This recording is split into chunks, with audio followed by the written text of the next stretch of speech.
I thought I was losing my mind, until I heard my grandson whisper, "Grandma, I know everything." Those words didn't come with fireworks or drama. They came like a soft light breaking through a long, dark tunnel. Just a whisper. But that whisper pulled me back to life. The room was dark, not just because the lights were off, but because no one had seen me in days. Not really. I had become invisible inside the very house I once built with love. The house where I raised my son, where my laughter used to echo through the hallways. That house had turned into a cage. A silent, cold cage with beautiful curtains and fake smiles. I sat there on the edge of the bed, listening through the thin wooden door. "She doesn't even understand anymore," someone said. I recognized the voice. My Nila, sharp, dismissive, so certain in her judgment. Another voice followed. "It's better this way. Less trouble for everyone." That one was my son. My only son. The same boy I used to hold after nightmares. The same boy I once worked 2 jobs to feed. Tears fell, but not because of the words. I was used to those by now. What hurt was the silence that followed. The silence of abandonment. The silence of being treated like a burden. But everything changed that night. It was around 9 p.m. I hadn't had dinner, but I'd stopped expecting meals. I'd stopped expecting anything, really. Then I heard a different voice. Soft, nervous. "Grandma." It whispered. I sat up. "It's me, Evan."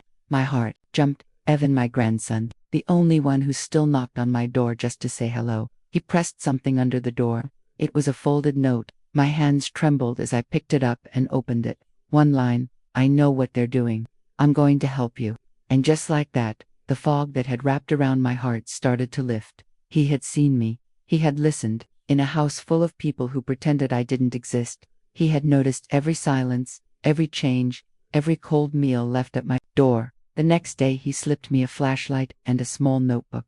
"Write everything," he whispered. "I'll get you out of here." I can't explain what that did for me. To be seen. To be believed. To be remembered as someone worth saving. If you're watching this right now, I want to ask you something. Have you ever been in a room full of people and still felt alone? Have you ever started doubting your own mind because the ones around you made you feel invisible? If this video resonates with you, don't forget to like and subscribe. Your support keeps these stories alive and reminds others they're not alone. And now I want to hear from you. Tell me in the comments, has anyone ever stepped in for you when you couldn't fight for yourself? Or have you been the one who helped someone else rise? Your story might just be the light someone else needs today. My name is Evelyn. I'm 78 years old, and for most of my life, people respected me. I was a school teacher for over 3 decades, raised children, stood by my husband through every storm, and kept a home full of love and discipline. I was never one to back down from a challenge. I built my life with pride, brick by brick, lesson by lesson, and for the longest time, I believed that dignity followed you into old age like a shadow, but I was wrong. Dignity has to be defended, even when your hair turns gray and your voice softens. My husband passed away one rainy evening in February. 46 years of marriage dissolved in a whisper. When he took his final breath, the house we built together suddenly echoed with silence. The living room, once filled with music and laughter, now felt like a museum of a life that no longer existed. The mornings were the hardest. No newspaper rustling, no toast burning, no grumbling about the news. Just me and the ticking clock. Grief doesn't shout, it drips. And it dripped through every corner of my house until I no longer recognized the space I had called home. That was when my son, Michael, approached me. He said it wasn't right for me to be alone in such a big house, that they had plenty of room and I'd be happier surrounded by family. His wife, Vanessa, even called me mom on the phone and told me she was excited to have me closer. Their daughter, my only granddaughter, was about to start high school. They made it sound warm, noble, like a fresh beginning for all of us. I packed what I could carry and left the rest in storage, thinking I'd return for it soon. I never did. At first it was fine, not warm, not cruel, just fine. I had the guest room upstairs, painted pale blue with soft curtains and a small desk by the window.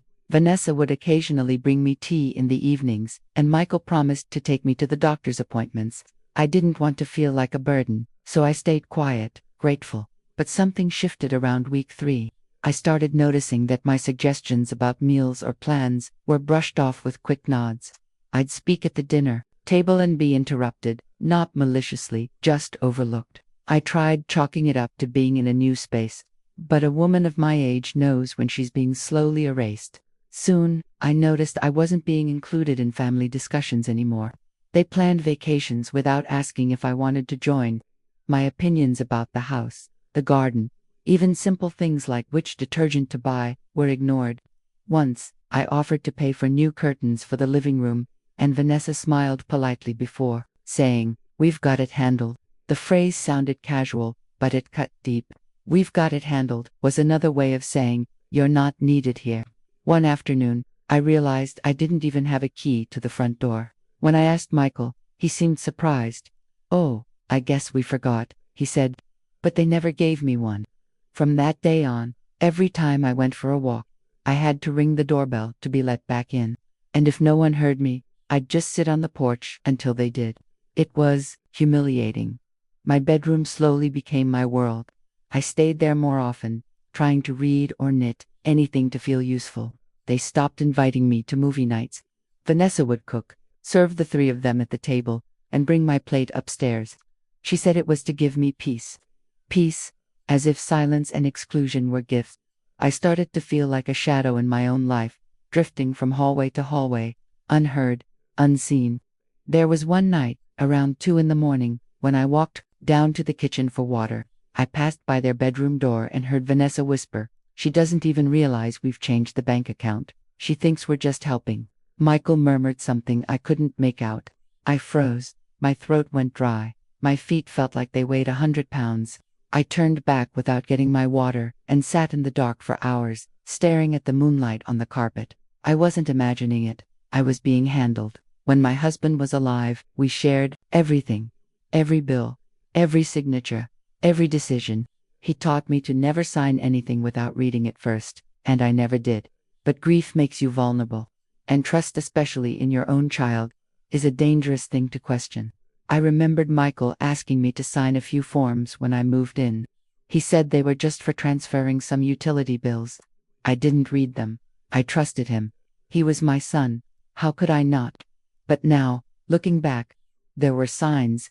Vanessa began opening my mail to help me. My prescription refills were delayed due to the pharmacy.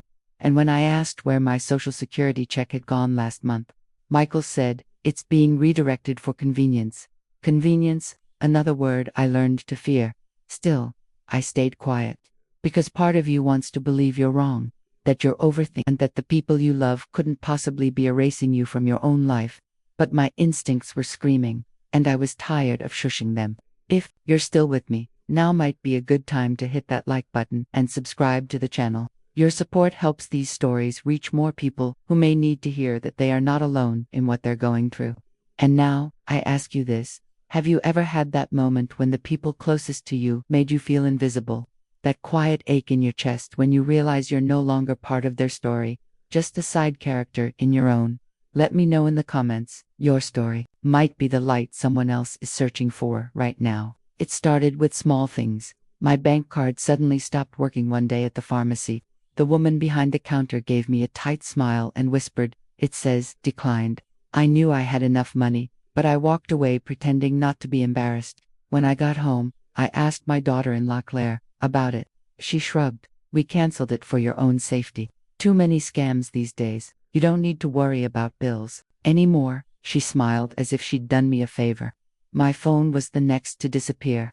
Too many confusing apps. "Mom, you kept opening spam. We'll handle everything from now on." And just like that, my connection to the outside world was gone. At first, I told myself it was all out of love. After all, they had welcomed me into their home after my husband passed. They had made space for me. They made tea in the mornings.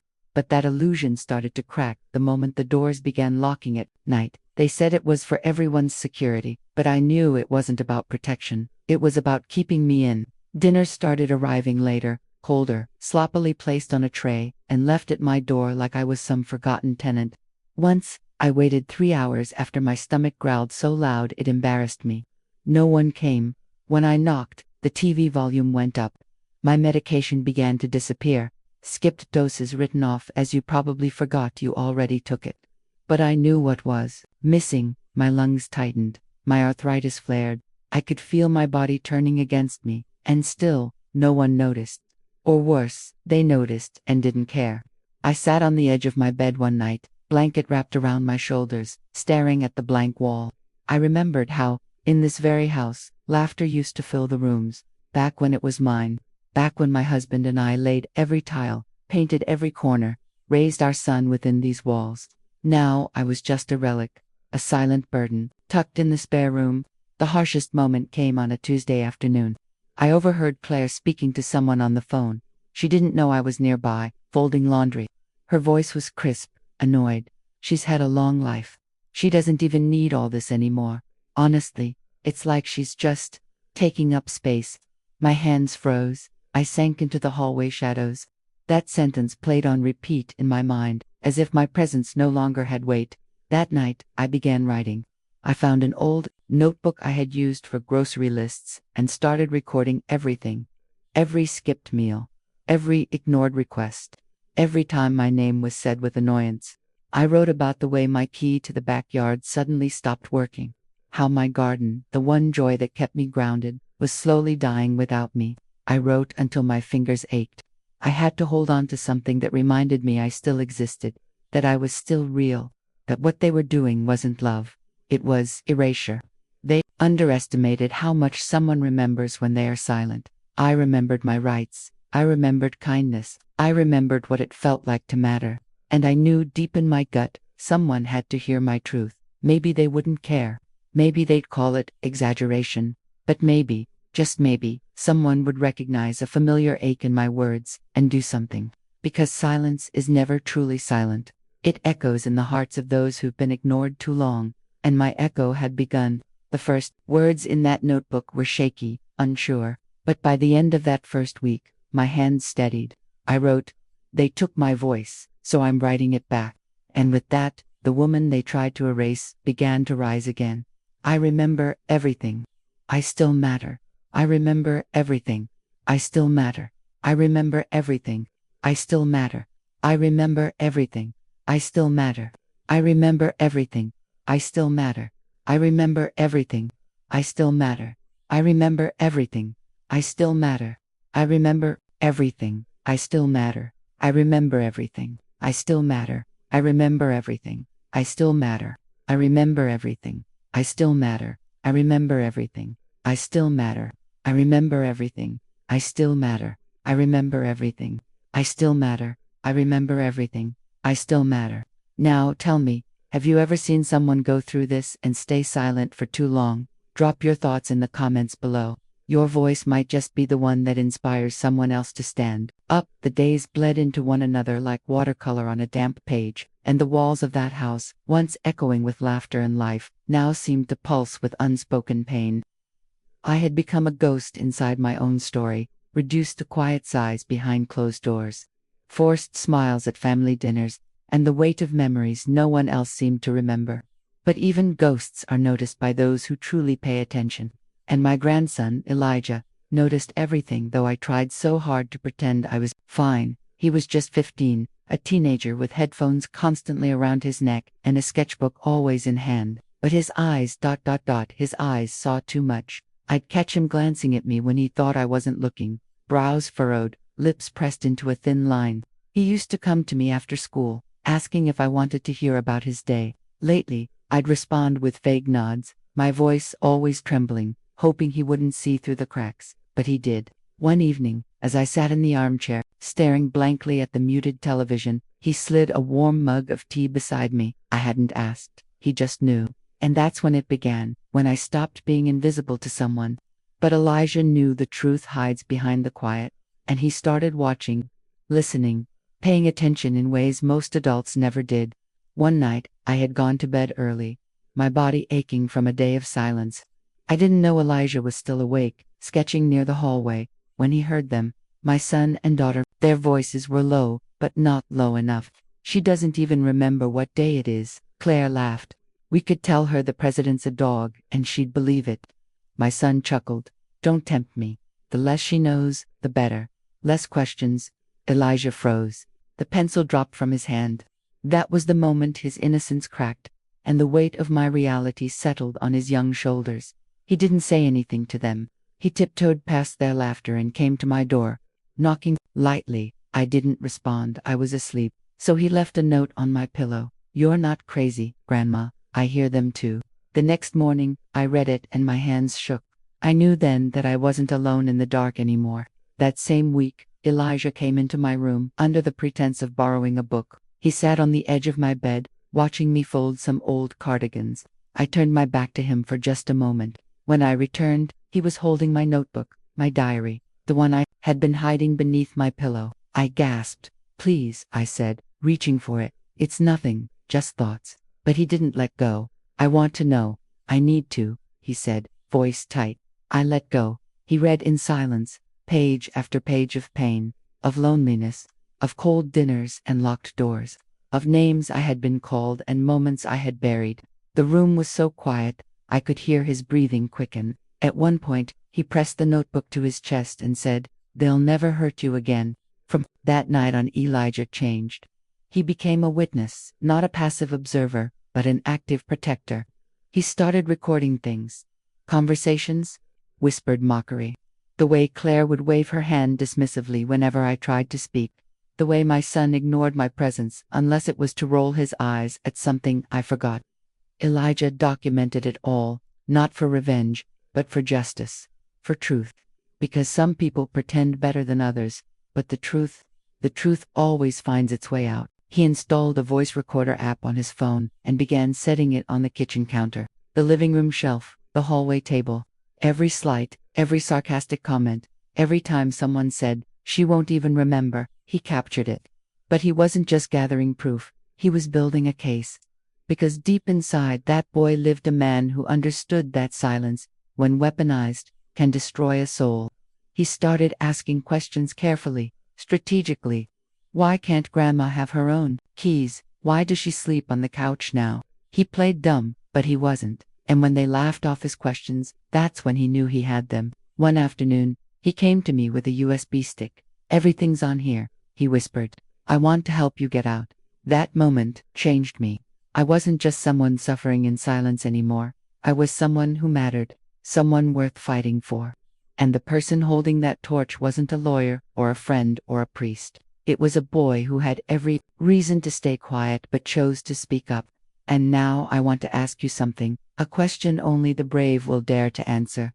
Have you ever chosen to see what others ignore? Or have you been seen, truly seen, when you needed it most? Tell your story in the comments. Because sometimes, the one thing standing between despair and healing is the courage of someone who refuses to look away. I had resigned myself to the silence. The kind of silence that fills the air when hope shrinks so small it can no longer echo. I spent my days watching dust settle on windowsills, listening to doors creak shut, not out of wind, but out of indifference. I told myself I was still useful, that perhaps they were just stressed, tired, distracted. But deep inside, I knew I had become invisible in a house I once helped build with love. Then, something shifted. My grandson, Aaron, who had always been kind but quiet, began to watch more closely. He noticed how I flinched when someone raised their voice, how I hesitated before speaking, how I forced a smile that didn't touch my eyes. Maybe it was the way I stirred my soup without eating it, or how I slept in the armchair more than in my bed. He saw it, all of it. One afternoon, when I thought I was alone, I cried, really cried. I didn't sob or wail, just sat with my hands in my lap as the tears fell silently down my cheeks. I thought no one could see, but he did. Aaron saw me through the crack in the door. He didn't say a word. Then, he just backed away, quietly. But that moment changed something in him. I didn't know it at the time, but my silent suffering had lit a fire in his chest. The very next day, he came into my room and sat on the edge of the bed, his voice barely a whisper. "Grandma, is everything okay?" I looked at him, smiled, and said, "Of course, sweetheart." But he didn't buy it. He just nodded and left. I found out later that he had begun to record things no child should ever have to witness. He filmed the tray of food left outside my door, cold and untouched. He took a photo of the lock his mother had installed on my bedroom door. "For safety," she said, He recorded audio clips of his parents joking about me behind closed doors, mocking the way I repeated myself, calling me a burden. They laughed like I wasn't human anymore. Like I was some piece of furniture collecting dust in the corner. Aaron took pictures of my pill bottles still full at the end of the week, of the lights left off, in my room, even when it got dark early. He captured my slippers by the door, untouched, because I wasn't allowed to leave unless someone permitted it. He even recorded the sound of his mother saying, "She's lucky she still has a roof over her head." At first, I was terrified when he told me what he was doing. He sat me down one evening and showed me a folder on his phone. He had everything: dates, images, videos, proof that the people I trusted most were slowly stripping away my dignity, piece by piece. "You deserve better," he said. I didn't know whether to cry or thank him, so I did both. He had already spoken to his favorite teacher at school, a woman named Mrs. Kendall, who'd once told him that silence helps abusers win. She had helped him contact a legal clinic, and together they arranged a meeting with a lawyer named Mr. Santos. The man reminded me of my late husband, stern but kind. He reviewed everything, asked questions, listened without interrupting. At the end, he looked me in the eyes and said, "Ma'am, this isn't just neglect, it's abuse, and we can stop it." I felt a shiver run through me, not from fear, from awakening, from the sudden realization that I wasn't powerless, that someone still saw me, that I wasn't crazy for feeling what I felt. Aaron reached for my hand and whispered, "You're not alone. I'm right here." In that moment, I wasn't a forgotten old woman. I was a grandmother, a woman, a person worth fighting for. I agreed to act. My name was still on the title of the house. My identity wasn't lost. They couldn't steal what made me me. Mr. Santos helped us draft the legal complaint, and Aaron compiled the evidence. We filed for a protective order, and I began the process of regaining control of my life, quietly, methodically, with the grace they thought I'd forgotten. Aaron kept me updated every step of the way. He even helped me buy a new phone, one only we knew about, hidden inside a hollowed-out book in my drawer. He would text me, reminders to smile, to breathe, to hold on, and I did, because now I had something they didn't see coming. I had truth, and I had him, and sometimes, that's all it takes. One person, one voice, one witness who refuses to let silence win. Now, I want to ask you, have you ever stood up for someone when no one else would? Or has someone ever stood up for you when you felt invisible? Share your story in the comments below, because maybe your voice will be the light someone else is waiting for in their darkest hour. The knock on the door wasn't loud, but it carried the weight of something final. I was sitting in the kitchen, my tea cold and untouched, when I heard it. Moments later, voices filled the house, firm, official, unfamiliar. My daughter's tone shifted immediately. No more sighs of annoyance, no more icy replies. Suddenly, she was sweet, helpful, but it was too late. My grandson had already acted. The day before, he had shown everything: videos, audios, pictures to a lawyer and a social worker. He had stayed up all night editing the clips, choosing the clearest moments. Me crying on the couch, a plate of food left untouched outside my locked door. His mother and father laughing behind closed doors, mocking my forgetfulness. He presented all of it with a trembling hand but a steady voice. "This is my grandma. She deserves better." The lawyer didn't hesitate. Protective measures were requested that same day. The social worker interviewed Ethan and reviewed the diary he had found, tucked beneath my pillow. Page after page, written in shaky but stubborn handwriting, detailing what they had turned me into: a prisoner in the home I once called a sanctuary. The report was filed, and the court acted fast. That morning, as the sun painted the living room floor with golden light, the police entered with purpose. No shouting, no chaos, just quiet execution of justice, long overdue. I heard the officer say, "Ma'am, we're here to escort you safely. You're not alone anymore." For a second, I didn't move. I wasn't sure if it was real. I had imagined this moment so many times, in silence, staring at the same wall day after day. But then I saw Ethan, standing beside the officer, holding my scarf in one hand and my journal in the other. He gave me a small nod. That's when my knees nearly buckled, not from fear, but from the overwhelming feeling of being seen again. They let me pack a few things: my coat, my Bible, and the photo of my husband that had sat untouched for years on the nightstand. Ethan picked up the frame, wiped off the dust, and placed it gently in my hands. "He'd be proud of you," he whispered. I didn't dare speak. I knew my voice would crack, and I needed to stand tall for this moment. We walked out together, past the hallway where I once waited to be noticed, past the door that had stayed locked too many nights, past the kitchen where they laughed at my silence. My daughter started to protest. "Of course, it's all a misunderstanding," she said, her smile trembling.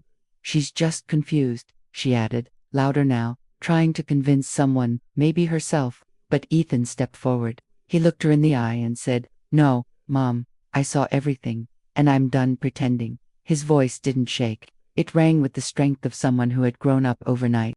The officer guided me gently out the door. The sun felt different that day, brighter, warmer, as if it had waited for me to come back to life. We drove in silence for a while until the car stopped in front of a small care facility, a place where the staff smiled with their eyes and called me by name. The room was simple, but it had something I hadn't felt in years: safety, peace, dignity. Ethan visits me every weekend. Sometimes he brings a book, other times just himself. We sit and talk, or not. Silence between us isn't heavy anymore. It's shared, understood. He tells me about school, about life, about how proud he is that I never gave up. I laugh more now. I sleep through the night. I even dance, slowly, in my room when no one is watching, because for the first time in a long time, I remember who I am, not just someone's mother or grandmother, but a woman who survived betrayal with grace. One afternoon, I found him reading my journal again. I watched from the doorway. He didn't see me. He was so focused. His lips moved silently as he read. When he closed the book, he looked up and whispered, "They'll never do this to anyone else again. I promise." That was the moment I realized he wasn't just saving me. He was transforming himself too. And that's the power of truth. Once spoken, it doesn't just free the one who was silenced, it teaches those who dared to listen. Now I want to know something from you. Have you ever had to stand up for someone when nobody else would? Or maybe someone stood up for you when the world turned away? Share your story in the comments. It might just be the reminder someone out there desperately needs right now. The cottage was small, but it breathed peace. There were no marble floors, no velvet curtains, no echo of cold voices down long corridors. Instead, there was sunlight through lace curtains, the scent of fresh tea, and the soft rustle of trees whispering against the window panes. For the first time in years, I woke up without fear, without wondering if the door would be locked, without checking to see if my pills had been replaced. I woke up to my own breath, steady and calm, and to the sound of a bird tapping against the window as if greeting me with a new day. Ethan had helped carry the last box the day I moved in. It wasn't heavy, but he insisted. Inside were the only things I had insisted on bringing: my wedding photograph, my husband's Bible, my journal, and a small ceramic bird my granddaughter made for me when she was 5. That was before she, too, forgot I had a name beyond the old one in the room. Ethan looked around the living room, then smiled. "It's not a palace," he said. I smiled back. "It's freedom, and freedom, I learned, has a sound. It's the sound of your own thoughts not being second-guessed, of boiling a kettle without someone asking why you're still drinking caffeine at your age, of laughing out loud at a memory and not hearing someone sigh because you're repeating that story again." Ethan visited every single day after school. He brought groceries, small plants, sometimes just silly jokes, and he always knocked before coming in. Always. That simple gesture alone made tears well up in my eyes. Not because of the knock itself, but because for years, people barged into my space without permission and without respect. He knocked because he saw me. We made it a routine. I brewed tea, and he told me about his classes, his friends, his dreams. I listened, not as someone desperate to hear a voice, but as someone whose presence finally mattered again. He would ask for advice, real advice, not the patronizing type where they nod and then do whatever they were already planning. He listened. One day, I asked if he would help me plant some flowers in the yard. We went to the garden store and chose seeds together. I picked lavender and daisies. He picked sunflowers and wildflowers. Back home, we dug into the soil, laughing as dirt stained our knees and hands. I felt the earth in my fingers, cool and rich. It reminded me I was still here, still part of something alive. As we planted the last seedling, I turned to him and said, "You saw me when no one else was." Looking, he paused. His voice was barely above a whisper. You were never invisible to me. Those words filled the space in me that I thought was gone. A space my own children had hollowed out with silence and cold glances. I realized then that love doesn't need to come from those who share your blood. It comes from those who choose you, who fight for you when it's easier to walk away, who believe your voice still matters. Now I sleep with the windows open. I journal every night. Sometimes I write poetry, sometimes prayers, sometimes just gratitude. And every Sunday, Ethan brings a new pot of flowers for our growing garden. We don't always talk while we plant, but we don't need to. The silence we share is full, not empty. My story may sound simple, a woman reclaiming her life in a quiet corner of the world, but it isn't small, because when someone steals your dignity, even planting a flower becomes a revolution. When someone tries to erase your presence, even a knock on the door becomes a victory. When someone decides you don't matter anymore, finding one person who disagrees can rewrite your whole ending. And now I ask, have you ever been that one person who saw what others ignored? Or have you been the one praying someone would see you? Drop your story in the comments. It might just remind someone that love, when it's real, doesn't stand by in silence. There are moments in life when silence becomes a prison, when the people around you stop seeing you, stop hearing you, and begin treating your presence as a burden instead of a blessing. But faith has a strange way of planting light in the darkest rooms. And love, when it's real, doesn't need a reason to act. It just does. When I stepped into that small house surrounded by trees and quiet, I didn't think I'd ever find peace again. I had spent years believing I was in the way, believing that my voice had lost its value, and my heart had become invisible. But then my grandson reminded me of a truth I had forgotten, that dignity isn't something given, it's something we're born with, and no one, no title, no signature, no silence has the power to take that away from us. In my new space, I didn't just rediscover freedom, I rediscovered myself. I began waking up without fear. I started walking in the garden again, listening to birds that never stopped singing even when I had stopped listening. My body was still fragile, but my soul had fire again. Each morning, my grandson came through the gate with something new, flowers to plant, stories to share, questions about life, and every time he looked at me with those wide, honest eyes, I remembered who I was. I wasn't just someone's mother or someone's grandmother. I was a woman who had survived betrayal, neglect, and abandonment. I was a woman who chose to rise again, not out of anger, but out of love for herself. I took up journaling once more, not to vent pain but to record blessings. The warmth of a cup of tea made by someone who cares, the laughter that echoes when no one is pretending, the joy of planting hope into the soil and watching it bloom into something that cannot be ignored. Faith carried me when my legs could not. And it was faith that reminded me that no one's opinion defines my worth. When others chose to forget who I was, I remembered. I remembered the years of work, the sacrifices, the nights spent holding others when they cried. I remembered the strength it took to raise a family. And I chose not to let my story end in silence. I chose to speak. I chose to believe. I chose to live. If you're watching this and you feel unseen, unheard, or unwanted, please know that your story is not over. The chapter you're in right now may feel cold and lonely, but it is not the end. The moment you choose to believe that you matter, the moment you take one step toward reclaiming your voice, everything can change. I've learned that sometimes the people we love the most are the ones who hurt us the deepest. But pain doesn't have the final word. Courage does. And courage is often quiet. It's in the shaking hand that writes the truth. It's in the whisper that says, I'm still here. It's in the eyes of someone who sees your scars and stays anyway. The world doesn't need perfect families. It needs real hearts, real hands, real hands. Today, I am no longer waiting for anyone to save me. I am walking in my truth, surrounded by the grace of a second chance. And I will keep planting flowers, one by one, as proof that even in soil that has been trampled, beauty can still grow. And if my story touched you in any way, if it reminded you of someone you know or someone you used to be, then let's not keep this voice silent. Please leave a like to show that no elder should ever be forgotten. Subscribe if you believe stories like mine deserve to be heard. And don't miss the next video. It's about a grandmother who left everything behind, only to discover a secret that changed her entire family. You won't. believe who betrayed her. Until then, remember this: you are never too old to be valued. You are never too forgotten to be found. You are never too broken to bloom again.